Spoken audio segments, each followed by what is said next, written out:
Deep in the rugged wilderness, where towering pines whisper in the wind and rivers carve through untamed landscapes, the grizzly bear roams, a true king of the wild. With sheer muscle, intelligence, and an instinct honed by centuries of survival, this formidable predator commands fear and respect. But beyond its raw power lies a creature of remarkable complexity, balancing ferocity with moments of surprising gentleness. Whether charging through rushing streams for salmon or standing tall against intruders, the grizzly remains one of nature's most awe-inspiring and misunderstood giants. In 2011, a circus company, a well-known traveling Russian performance group, set up its grand tent in Kazan. The circus had been operating for decades, entertaining generations with its death-defying acts, exotic animals, and the supposed harmony between man and beast. The performances drew large crowds, and this particular night was no different. Families, young couples, and tourists filled the seats, eager to witness the spectacle. The air smelled of sawdust and popcorn, the dim lighting casting long shadows across the stage as the show began. Among the featured attractions was a performance that had been a staple for years. Anton Belov and his prized bear, Boris, a massive 900-pound Russian grizzly. Anton was no amateur. He had spent the last decade working with Boris, training him from a young cub to obey commands and perform tricks that mesmerized audiences.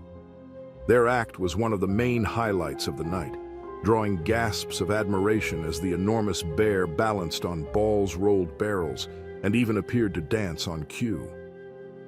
Anton had always believed he shared an unbreakable bond with Boris, trusting in years of training and familiarity.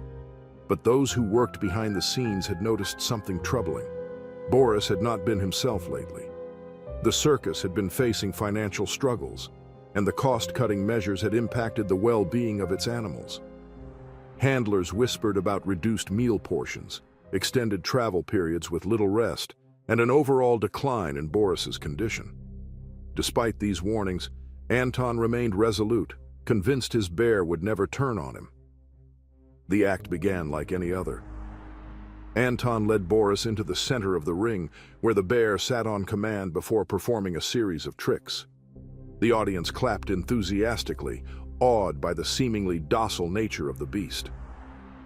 When it came time for the grand finale, Anton signaled Boris to rise onto his hind legs and hold the position, a feat of strength and balance that never failed to impress. However, something was different this time. Boris hesitated, his large head lowering slightly, nostrils flaring as he took in the crowd. Anton repeated the command, his voice sharp and authoritative. The bear remained still for a moment longer, and then, without warning, he lunged. The attack was swift and brutal. Before Anton could react, Boris barreled into him with a force that sent the man sprawling onto the ground. A gasp rippled through the audience, followed by a stunned silence as people tried to comprehend what they were witnessing. Anton attempted to scramble to his feet, but Boris was already on top of him, his massive claws sinking into his trainer's flesh. The bear's jaws clamped down on Anton's shoulder, shaking him violently like a rag doll. Blood sprayed across the stage, staining the sawdust beneath them. The sheer power of the animal was on full display, an overwhelming force that no amount of training could restrain. Panic erupted in the stands. Parents shielded their children's eyes. Some people bolted for the exits, while others remained frozen in their seats, unable to tear away from the horrifying scene. Backstage, handlers rushed forward, wielding metal rods in a desperate attempt to separate man from beast. They struck Boris repeatedly, shouting commands, trying to break his focus, but the bear refused to relent. Anton's struggles weakened, his screams fading into choked gasps as Boris continued his assault. The bear's instincts had taken over, and there was no reasoning with him now. Realizing that conventional methods were failing, one of the handlers retrieved an electric prod. It took multiple shocks before Boris finally released his grip, stepping back with a guttural growl, his massive frame heaving from exertion. Anton lay motionless, his body torn and bloodied. Medics rushed in, attempting to stabilize him. But it was too late. The extent of his injuries was beyond anything they could treat on site. Within minutes, Anton was declared dead, his body a grim testament to the ferocity of the animal he had spent his life working with. Authorities arrived soon after, taking Boris into captivity. An investigation into the incident revealed unsettling truths. Boris had been severely underfed, his stress levels heightened by the constant travel and lack of proper care. Experts suggested that his attack was not of malice but of sheer desperation and survival instinct. The tragedy reignited a fierce debate about the ethics of using wild animals in performances. Animal rights activists demanded Boris be released into a sanctuary, arguing that his behavior was a direct result of human mistreatment. Others saw him as a liability, an unpredictable force that could no longer be trusted around people. The circus attempted to recover from the scandal, but the incident left an indelible mark on its reputation. Attendance dwindled, forcing it to shut down permanently within a few years. Those present that night in Kazan never forgot the horrifying spectacle of a bear turning on its trainer. Once the show's star, Boris had become a chilling reminder of the untamed nature of wild animals, no matter how much humans tried to mold them for entertainment. The tragedy of Anton Belov served as a sobering lesson that proved in the end that nature could never be truly tamed. Boris's fate remained a matter of controversy for years. Some argued he should have been euthanized immediately, while others fought for his relocation to a proper wildlife sanctuary. After years of legal battles, he was transferred to a remote wildlife reserve where he lived out his days away from human interaction. Reports surfaced that Boris never fully adjusted to the wild. Having been raised in captivity, his instincts were dulled by years of training. His final years were spent pacing within a large enclosure, removed from the spotlight, a ghost of the beast he once was. The circus world reeled from the tragedy. Regulations tightened around the use of wild animals in performances, leading to a gradual decline in their presence on stage. Former colleagues of Anton spoke of his dedication, belief in the bond between man and beast, and the tragic irony of his fate. His death was a harsh reminder that despite years of conditioning, wild animals could never truly be domesticated. The story of Anton Belov and Boris became folklore among circus circles, whispered warnings to those who dared to think they could control nature's raw power. Years later, Kazan locals still recount the night the bear turned on its master. Some say Boris has finally reclaimed his wildness and that his actions were inevitable. Others, more sympathetic, see him as yet another victim of an industry that seeks to bend nature to its will. Regardless of perspective, the tragedy leaves one undeniable truth. No matter how deeply man tries to mold the wild to fit his desires, nature always has the final say. In the summer of 2015, the quiet suburb of Traverse Hills, Michigan, faced an unusual problem.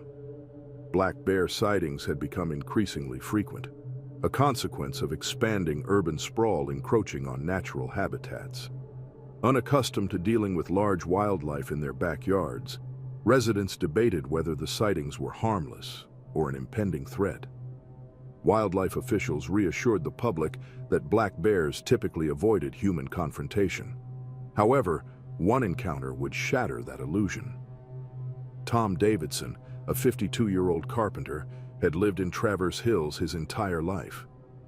An avid outdoorsman, he was no stranger to Michigan's wildlife. His property, which bordered a thick patch of forest, had always been a quiet retreat. That summer, however, he had noticed signs of disturbance: overturned trash cans, claw marks on trees, and scattered footprints in the soft earth near his garage. His neighbors speculated it was a bear, but Tom, skeptical, figured it was more likely raccoons or coyotes scavenging for food. Tom stepped outside to retrieve firewood from a stack near his garage one humid evening in late July. The sun had long set, and the air buzzed with the sounds of crickets and rustling leaves. As he rounded the corner, he was met with a sight that sent a cold chill through him. A large black bear was rummaging through his overturned trash cans, its thick fur gleaming under the dim porch light. For a moment, neither moved. Then, acting instinctually, Tom clapped his hands and shouted, hoping to scare the bear away. But the bear did not flee. Instead, it turned its head sharply in his direction, its small eyes locking onto him. Tom's stomach tightened. He had read enough about bear behavior to know this reaction was unusual. Typically, black bears avoided confrontation. This one, however, was different. It exhaled a deep, guttural snort before lowering its head and slowly stepping forward. Realizing the danger, Tom stepped back, keeping his eyes on the bear as he slowly edged toward the garage door. He knew running could trigger a chase response, and with no weapon on hand, his only option was to retreat cautiously. His heart pounded as the bear suddenly broke into a charge, covering the distance between them with terrifying speed. Tom barely had time to react before the bear slammed into him, knocking him onto the gravel driveway. A searing pain shot through his ribs as the bear's claws raked across his side. Tom struggled, kicking and thrashing as the bear pressed its weight onto him. The animal's hot breath filled his nostrils, saliva dripping onto his shirt. With desperation, he reached for a nearby piece of firewood and swung it at the bear's face. The impact stunned the animal briefly, just enough for him to scramble backward, dragging himself toward the garage. His body screamed in pain, but the adrenaline dulled it. His wife, Ellen, had heard the commotion inside the house and rushed to the window. The sight of her husband locked in a struggle with the bear sent her into a frenzy. She grabbed the phone and dialed 911 while flipping the porch lights on and off, hoping to startle the bear. The sudden strobe of light confused the animal. It hesitated, snorting aggressively before stepping back. A moment later, the distant wail of sirens pierced the night air. The bear, sensing danger, turned and lumbered back toward the tree line, disappearing into the darkness. Paramedics arrived within minutes and found Tom lying against the garage, blood seeping through his torn shirt. Though his wounds were severe, he was conscious. He had sustained deep gashes along his ribs, a fractured wrist from the fall, and severe bruising along his torso. He was rushed to the hospital, where doctors worked to clean and stitch his wounds. His injuries would heal, but the psychological impact lingered. The once peaceful forest behind his home no longer felt like a sanctuary. Instead, it was a reminder of how quickly nature could turn unpredictable. Wildlife officials set up traps in the area, but the bear was never caught. They suspected it had been drawn to human settlements due to a lack of natural food sources, possibly pushed out of its habitat by increasing development. The attack reignited debates over how communities should coexist with wildlife. Some argued for stricter hunting regulations to control bear populations, while others insisted on better waste management practices to prevent attracting animals in the first place. Tom, despite the trauma, remained a man of the outdoors. He recovered physically, but his outlook had changed. He now carried bear spray whenever he ventured near the woods and installed motion-detecting floodlights around his property. He no longer saw nature as something entirely predictable. The encounter had given him a newfound respect for the wild, a reminder that no matter how much humans expanded, they were still guests in the animal kingdom. Months passed, but Tom could not shake the memory of the attack. He would wake in the middle of the night, heart pounding, ears straining for the sound of rustling outside. Every snapped twig, every overturned trash can sent a jolt of anxiety through him. He took extra precautions, securing his garbage in bear-proof containers, double-checking the locks on his doors before bed. But he knew that if the bear had returned once, it could return. The neighbors, too, grew wary. Some refused to let their children play outside after dark. Others began carrying air horns or pepper spray when walking their dogs. Conversations at the local diner often revolved around the attack, with theories circulating about whether the bear had been sick, starving, or unafraid of humans. Some older residents swore that black bears had never been a problem in Traverse Hills before. Others whispered that development had driven the animals to desperation, forcing them to adapt to new hunting grounds, including suburban neighborhoods. Still, that night in July proved that nature could not be controlled. It was a force, and even the most experienced outdoorsman could find himself at its mercy. In the autumn of 2008, the fishing town of Kodiak, Alaska, was on edge. Kodiak bears, the largest brown bears in the world, were not uncommon in the region, but sightings near human settlements had increased. The previous winter had been harsh, leaving many bears struggling to find enough food before hibernation. Hunger bears grew desperate as the salmon runs dwindled, pushing closer to human activity. The locals, seasoned in dealing with wildlife, remained cautious, but knew encountering one of these massive predators could turn deadly. The people of Kodiak had always respected the wilderness, but nature seemed more unforgiving that season than ever. Jake Lawson, a 52-year-old fisherman, had lived in Kodiak his entire life. A no-nonsense man with a deep respect for the wilderness, he had spent decades working on the docks and navigating the rugged coastline. He knew the habits of Kodiak bears well and had encountered them before, but those meetings had always ended with the bear retreating. That October, however, the balance between man and nature would shift in a way he never expected. He had always considered himself prepared for anything the wild could throw at him, but nothing could have braced him for what was about to unfold. It was a crisp morning when Jake arrived at a small fishing dock outside town to secure equipment before the winter storms. The dock, located along a secluded inlet, was a prime spot for fish waste disposal, often attracting scavengers. Normally, seagulls and foxes picked at the scraps, but bear tracks were spotted nearby in recent weeks. A few fishermen had voiced concerns, but Jake, ever practical, assumed the bears would move on once the fish supply ran out. The thought of a close encounter barely crossed his mind as he went about his work, the cold morning air stinging his cheeks and the rhythmic lapping of water against the pilings filling the silence. As he went about his work, the early morning stillness was suddenly broken by the unmistakable sound of heavy footsteps crunching over damp gravel.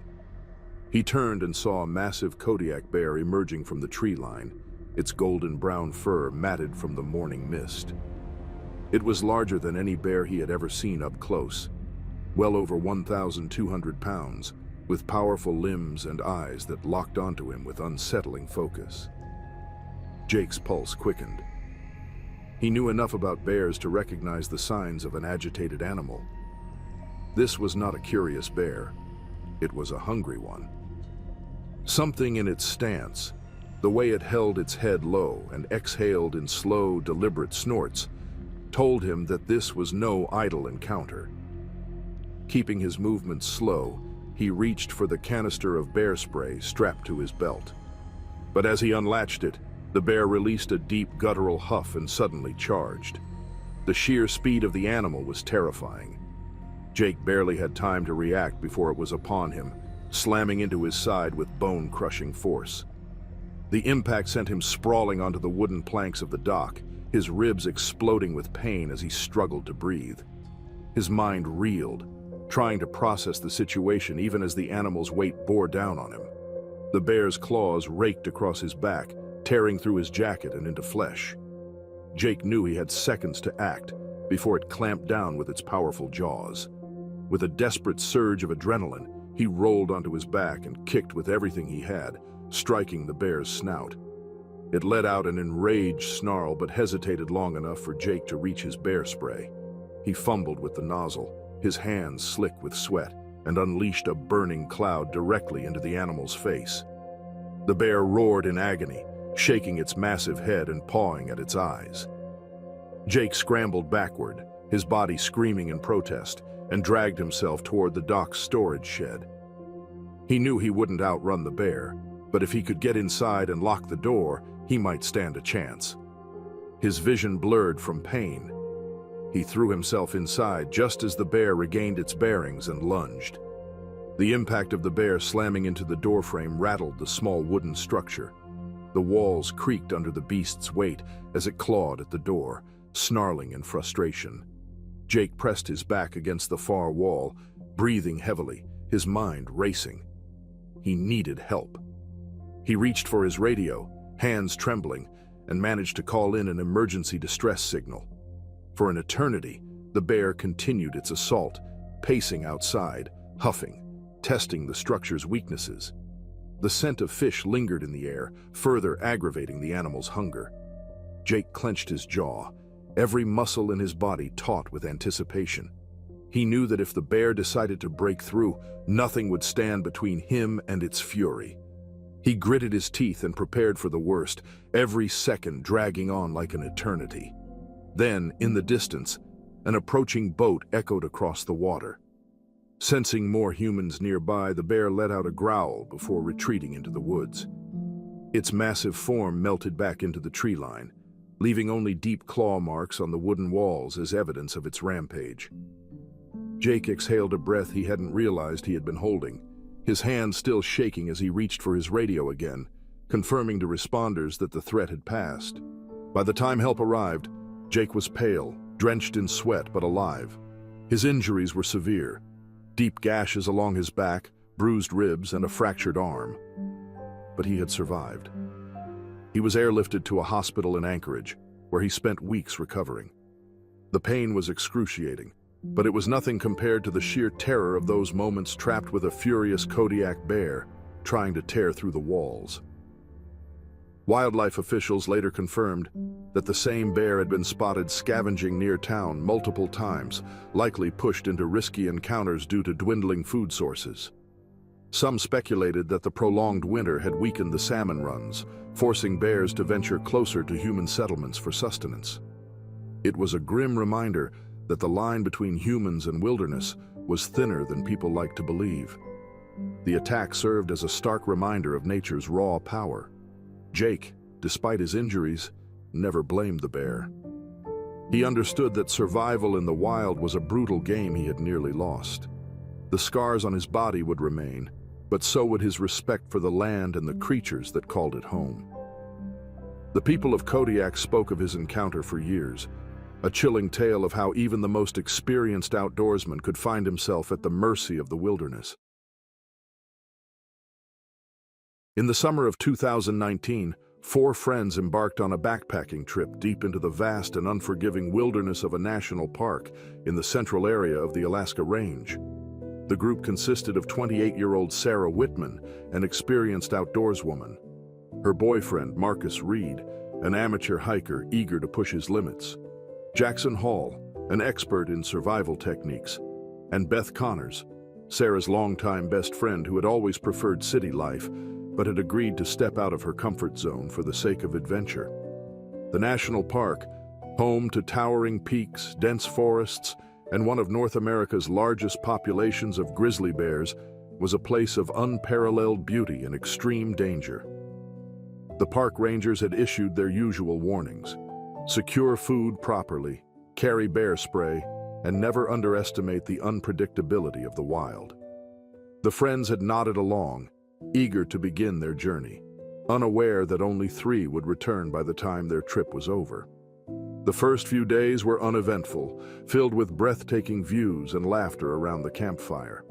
They followed a trail that led deep into the backcountry, far from designated campsites, and the few other hikers brave enough to venture deep into the wilderness. The air smelled of pine and damp earth, and the distant howls of wolves reminded them that they were mere visitors in a land ruled by nature.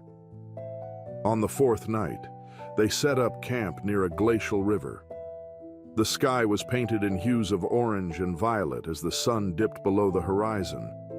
Sarah, experienced in backcountry protocols, had reminded them to store their food in bear-resistant canisters and keep them far from their tents.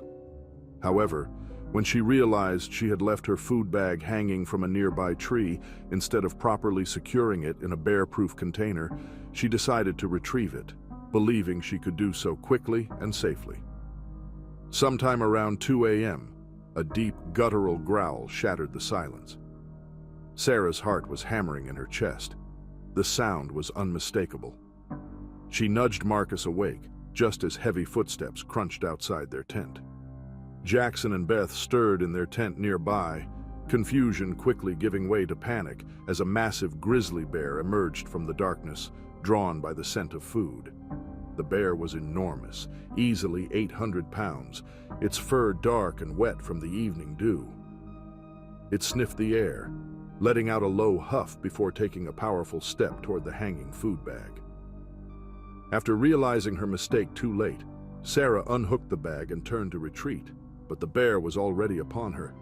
With terrifying speed, it lunged, knocking her to the ground. Before she could scream, its powerful jaws clamped down on her leg, dragging her into the woods. Marcus scrambled to his feet, his flashlight flickering wildly, illuminating the massive beast, pulling Sarah deeper into the darkness. Jackson lunged for the bear spray, but in the confusion, he fumbled it. The canister tumbled into the grass, just out of reach. The bear let out a deafening roar, Sarah's muffled cries disappearing into the trees. Beth was frozen in horror, her mind unable to process the nightmare unfolding before her. After regaining his composure, Jackson dove for the bear spray and finally got a grip on it. With shaking hands, he aimed and unleashed a thick cloud directly at the bear's face. The effect was immediate. The bear let out a furious snarl, releasing Sarah as it staggered backward, pawing at its burning eyes. But by then, Sarah had gone limp, blood pooling around her torn hiking pants. Marcus tried to rush forward, but Jackson pulled him back. The bear, though temporarily blinded, was still too close. The group stood paralyzed as the massive animal let out a final huff before disappearing into the trees, taking Sarah with it. They searched, shouting her name, but the only response was the eerie silence of the wilderness. A trail of blood led into the woods, and the weight of reality sank in. Sarah was gone. By mid-morning, they reached an area with weak cell service. Against all odds, Marcus managed to send out a distress signal, and miraculously, it went through. Within an hour, park rangers arrived by helicopter, spotting them in a clearing near a river. A search team was dispatched soon after, following a trail of blood through the dense forest. But the trail suddenly vanished without a trace. Sarah was never found. Investigators later determined that the bear had likely been conditioned to associate humans with food due to improper food storage by careless hikers over the years. The realization was sobering. One mistake had put them all in mortal danger. The attack left scars far deeper than the ones on their skin. The group, once inseparable, slowly drifted apart in the years that followed. The wilderness had changed them, each in different ways. For Beth, it had been a horrifying confirmation of why she had always feared nature. For Jackson, it was a grim lesson in survival. And for Marcus, it was a loss that never left him. Sarah was gone, and nothing he did could change that.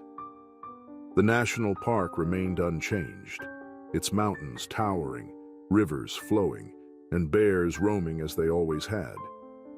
It was not the wilderness that had learned a lesson that night. It was them. In the fall of 2004, a small farming village on the northern island of Hokkaido, Japan, was at the mercy of an unseen terror. Overnight, livestock began disappearing, and their remains were discovered near the edges of the dense forests surrounding the settlement. Farmers whispered of an enormous Usuri brown bear lurking in the shadows, but no one had seen it for weeks. The village, nestled in a remote valley, had coexisted with nature for generations. But that year, something had changed. Masaru Tanaka, a 68-year-old cattle farmer, was among the first to suspect that a predator had moved into the area. A man of few words, Masaru had spent his entire life tending to his land, weathering Hokkaido's brutal winters and humid summers with quiet resilience. His farm sat at the outer edge of the village, where the forest loomed like a dark wall behind his pastures. When 2 of his calves vanished in a week, leaving behind only blood-stained grass, he knew something was hunting on his land. As the sun dipped behind the mountains one evening, Masaru checked his fences and secured his remaining livestock in the barn. He carried an old bolt-action rifle over his shoulder, more out of habit than necessity. He had hunted bears before, once, many years ago, when one had wandered too close to the village. But those were different times. Now, with laws protecting Japan's dwindling bear population, hunting one required government approval. Standing by the barn door that night, he heard a low, heavy breath. It was not the wind. It was something alive. His grip tightened on the rifle as he scanned the darkening fields. Then he saw it. A massive Usuri brown bear, at least 9 feet tall on its hind legs, standing just beyond the tree line. Its dark fur rippled as it moved, its breath visible in the cold evening air. Masaru did not move. He had seen bears before, but this one was different. It did not retreat. It did not fear him. It simply stood there, watching. For a long moment, neither man nor beast moved. Then, as if deciding, the bear lowered itself onto all 4s and padded back into the forest, vanishing into the darkness.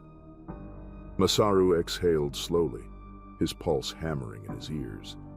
He knew then that this was not over. Over the following weeks, the bear returned again and again. It did not always take livestock. Sometimes it only stood watching at the edge of the woods. The villagers grew restless. They reinforced their fences, carried bear horns, and stopped wandering outside after dark. Yet the bear remained an ominous presence that refused to be driven away. Some spoke of an old legend, a tale of a demon bear that would not rest until it had taken its fill. Superstitions aside, Masaru knew one thing. If the bear was not stopped, it was only a matter of time before it turned its attention to people. Authorities were called, but their response was slow. A week later, government hunters arrived, setting traps and placing motion sensor cameras throughout the area. Yet the bear seemed to sense their presence, evading every attempt to catch it. Masaru, growing impatient, decided to take matters into his own hands. He retrieved an old hunting rifle from storage, a relic from his younger days, and set out at dawn, following the tracks deep into the forest. He tracked the bear for miles, the dense foliage swallowing him as he moved deeper into the wilderness. The signs of the beast were everywhere: fresh claw marks on tree trunks, massive paw prints in the damp earth, and the occasional shredded remains of a wild boar. The further he went, the more he realized that the bear had not simply wandered into their land, it had claimed it. Then, in a small clearing, he found what he had dreaded. Bones. Human bones. Scattered among the leaves were remnants of clothing, a torn boot, and a rusted knife. Masaru felt his stomach turn. He had heard of missing persons in the region, but no one had suspected a bear was responsible. Now, there was no doubt. This was not just a bear.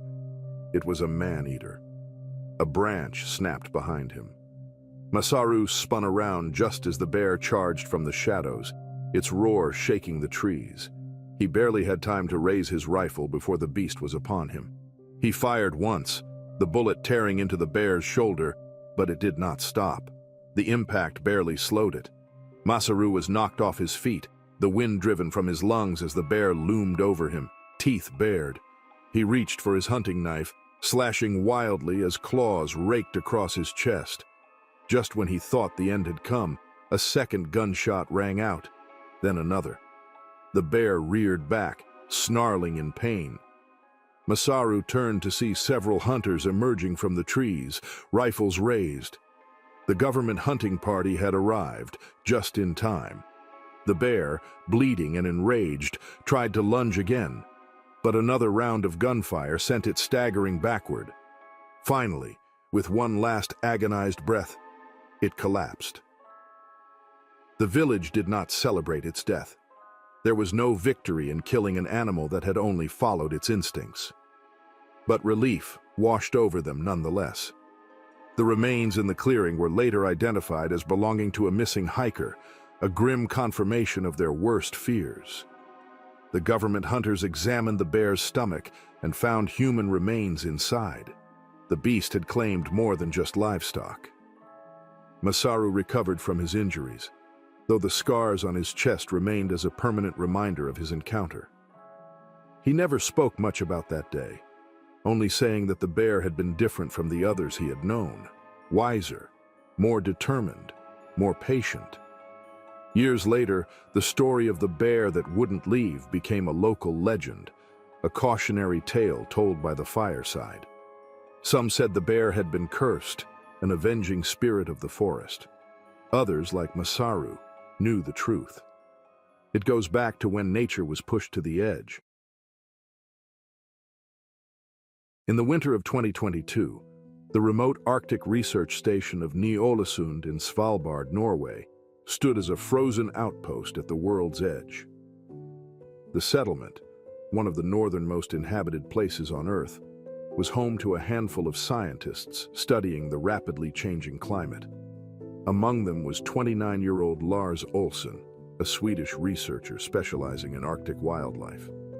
He had spent years studying polar bear migration patterns in harsh environments, but nothing could have prepared him for the encounter that would cost him his life.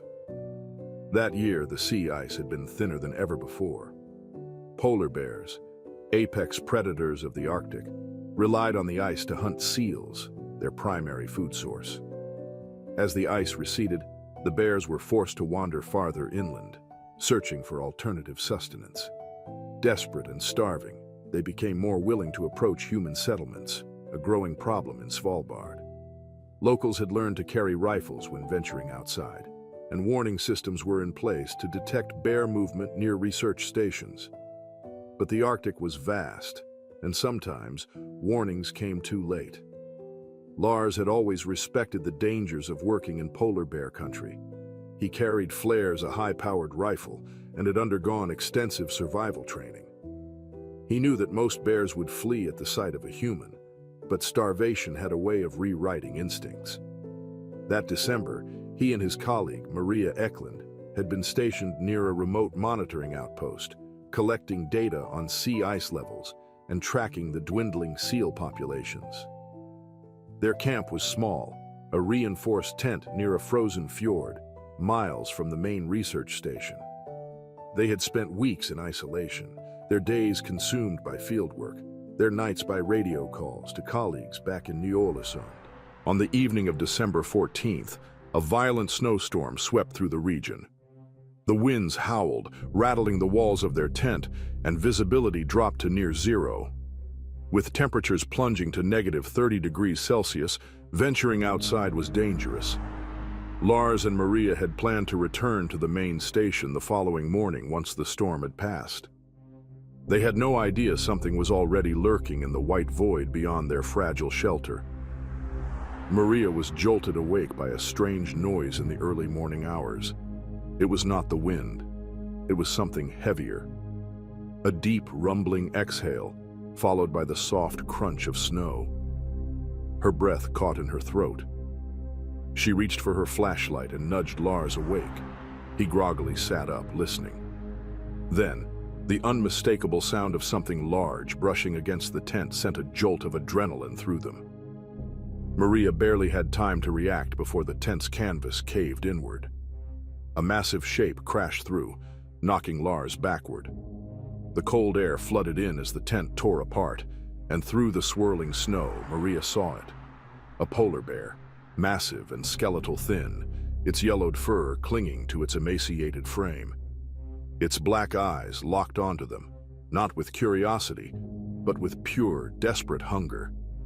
Lars scrambled to his feet, reaching for the rifle, but the bear lunged with terrifying speed. It struck him with a powerful swipe, sending him sprawling into the snow. Maria fumbled for the flare gun, her hands shaking, as the bear turned its attention back to Lars. He barely had time to scream before the predator sank its massive jaws into his shoulder, dragging him across the ice. The snow turned red. Maria fired the flare.